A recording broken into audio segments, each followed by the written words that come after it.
bài các bộ các châu Ruatpuii cái này MZI Travel Fest 2025 phải hiện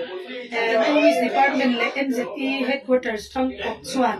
Nostalgia Night October Niriat Atrangani Som Sung Hian Aizol Club Parka Anmangdona Kepo Kazai Vedona mi zong zong lo tel ve tu le lo chim ve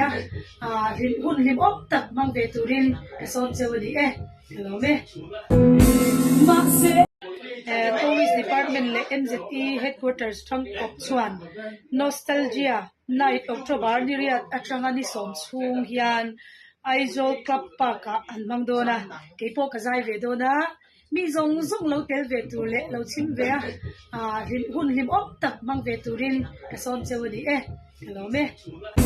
ma se thang le thang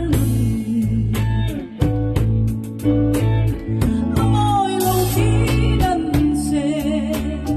so nun na thang cho em đi tiang son sa le lo vi so long ai tu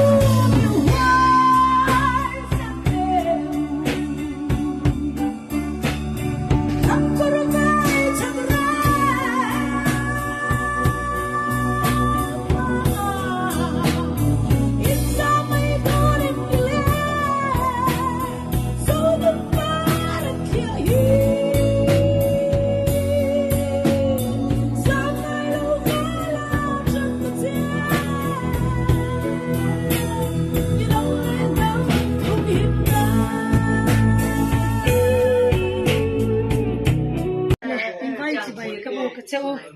Ruatpuii cái này MZI Travel Fest 2025 phải hiện Tourist Department le MZI Headquarters trong Kokchuan Nostalgia Night October Niriat Atrangani Som Sung Hian Aizol Club Parka Anmangdona Kepo Kazai Vedona mi zong zong lo tel ve tu le lo chim ve rim hun lim op tak mang ve tu rin ka son chewani hello me ma se thang